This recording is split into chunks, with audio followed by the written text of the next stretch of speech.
তোমাকে যদি আমি এটা বলতাম যে আমি স্যারটির সঙ্গে দেখা করতে যাচ্ছি, তুমি কি আমাকে যেতে দিতে বলো?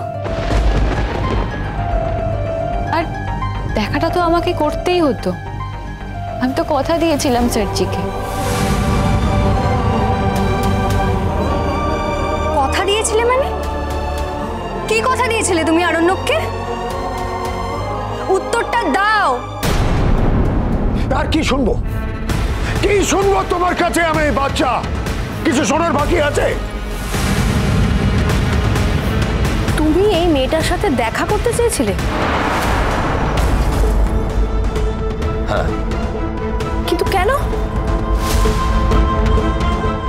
কারণ আজ আমার জন্মদিন।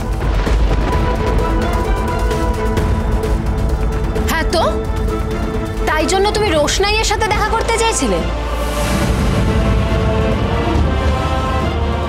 খুব সম্ভবত এটাই প্রথম আর শেষবার যেখানে রোশনাই আমার জন্মদিনে উপস্থিত থাকবে।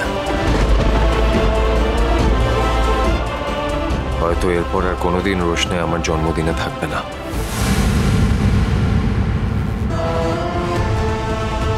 আর তাছাড়া রোশনাই আমাকে বলেছিল যে ও আমাকে কিছু গিফট দিতে চায়,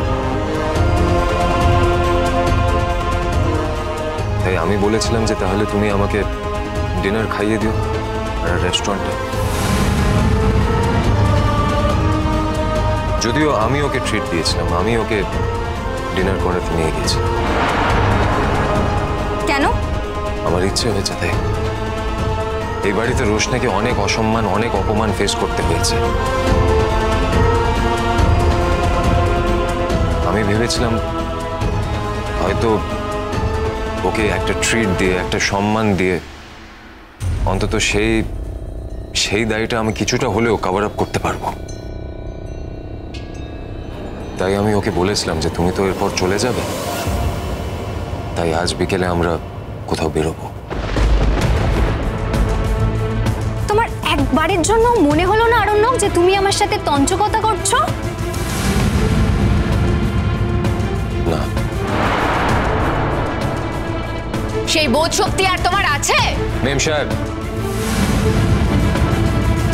বাচ্চা, আমি বুঝে উঠতে পারছি না তুই এই মেয়েটার পাল্লায় পড়ে কিভাবে এতটা বদলে গেলি রে। কারোর পাল্লায় পড়ে বদলে যাওয়ার বয়সটা আমার চলে গেছে দাদা ভাই। তোরা যদি মনে করিস যে আমি সত্যি বদলে গেছি, তাহলে আমি নিজের থেকে বদলে গেছি।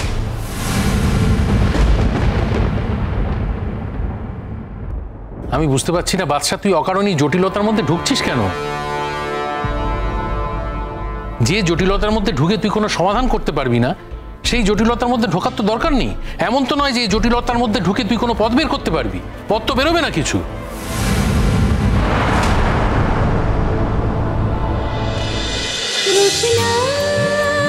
রোশনাই সোম থেকে রবি প্রতিদিন রাত 8:30টায় স্টার জলসায় ও ডিজনি প্লাস হটস্টারে।